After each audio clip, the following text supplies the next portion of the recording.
je parle culturellement correct, ce sont des formes qui sont acceptées par ce que l'on peut imaginer un sérail, on va dire, qui dicterait la mode ou les grandes perspectives de projets culturels ou artistiques. Lorsqu'on présente par exemple ici la famille Le, qui est une famille de tatoueurs, même si le tatouage est considéré comme acceptable aujourd'hui, puisque à peu près tout le monde est tatoué, les présenter dans un lieu comme un centre de culture contemporaine, une scène nationale comme ici, n'est pas forcément reconnu comme étant ou accepté comme étant valable.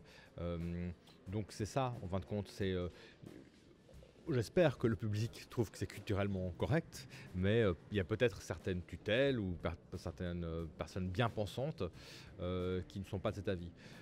Notre travail de façon générale, c'est d'aller chercher dans les marges et dans les lieux qui ne sont pas forcément les lieux de culture ou les lieux d'art pour présenter des choses un peu inédites au plus grand nombre. Donc, ce qu'on essaie de faire, c'est pas d'amener les gens vers des choses plus difficiles. Mais vers des choses qu'ils ne connaissent pas forcément, ce qui n'est pas tout à fait la même chose, parce qu'il y a des formes comme l'arbre japonais par exemple, qui sont assez peu connues du grand public, mais qui en fin de compte sont assez facilement approchables parce qu'il y a un rapport sensible, émotionnel, qui est très présent pour le grand public, même pour les enfants. Donc on ne cherche pas la difficulté, on ne cherche pas une nouvelle fois pour la pose de se distinguer d'autres lieux. Quand on fait les performances de Yann Maroussich, qui est un performeur suisse qui se fait par exemple enfermer nu dans une boîte en verre avec une colonie de fourmis. Le but c'est pas de choquer les gens, mais c'est de les questionner sur la performance, sur l'immobilité, sur le rapport entre l'humain et son environnement. Et nous on veut donner à voir ces propositions-là, non pas pour choquer, non pas pour élever les esprits, on n'est pas là pour faire l'éducation des gens, mais on a quand même envie de changer le regard sur le monde. De manière générale, c'est l'ambition qui est énorme, hein.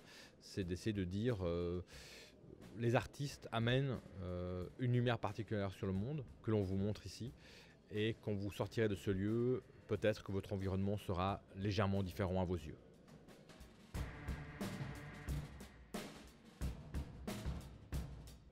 Alors, je crois qu'il est très important de faire cette distinction entre ce que l'on aime personnellement et ce que l'on programme ou ce que l'on propose au public. Il y a des points de rencontre, mais on ne programme pas pour se faire plaisir. C'est-à-dire que si j'ai envie d'écouter un groupe que j'aime bien, je vais aller voir en concert. La programmation ou la gestion d'un lieu de culture, c'est pas j'aime, j'aime pas. Si vous êtes fan du corps humain, par exemple, ça ne fait pas de vous un dentiste hors pair.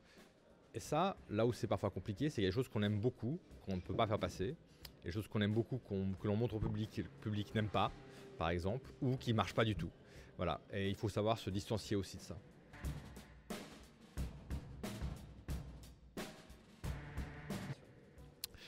De manière générale, quand je parlais de culturellement correct ou incorrect, c'est là où il y a toujours des glissements. En fait. Ce qui est un jour non accepté devient la norme, comme les tatouages, où les gens tatouaient des pieds à la tête étaient des freaks il y a de ça 15 ans, et aujourd'hui, je ne dirais pas qu'ils passent inaperçus, mais ils sont quand même beaucoup plus faciles à assimiler, si on veut.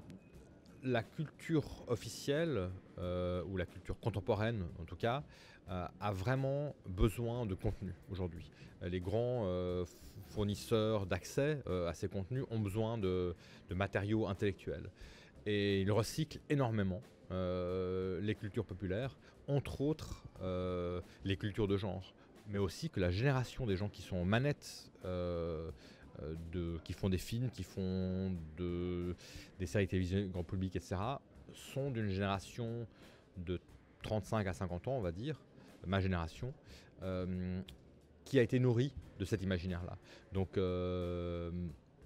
Joss Whedon, les producteurs qui font les films pour Marvel, DC, les gens qui sont aux manettes de certains projets de Netflix ou autres, eh bien, ils ont été élevés aux comics, ils ont été élevés à Philip Dick, ils ont été élevés à des cultures qui étaient des cultures marginales à un certain moment.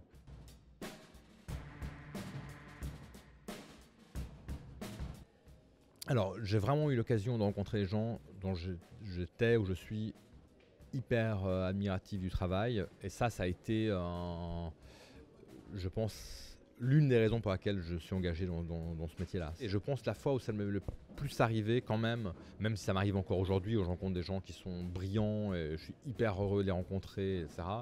Mais je pense que dans les premières utopiales que j'ai pu faire, et il y a de ça plus de 15 ans, euh, où tout à coup il y avait 4 ou 5 des plus grands auteurs pour moi de science-fiction à ma table, et je me suis dit bon là ça va quoi, genre là je peux mourir quoi.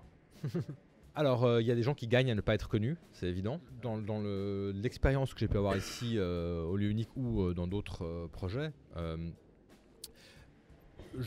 les gens qui ont beaucoup de succès, souvent, et qui n'ont plus rien à prouver, ce sont les gens qui sont vraiment agréables, faciles à vivre. Voilà. Je sais pas, Philippe Glass, Steve Reich, qu'on a fait venir ici, des très grands compositeurs ou des grands chorégraphes, etc. C'est parfois plus difficile avec des gens qui sont à des endroits de leur carrière, qui sont à des tournants, par exemple, où ils sont soit en voie d'exploitation par des producteurs ou très tendus par les années qui s'annoncent ou par les sorties de livres ou de disques, etc. C'est parfois plus complexe. Et puis après, des gens qui sont naturellement désagréables.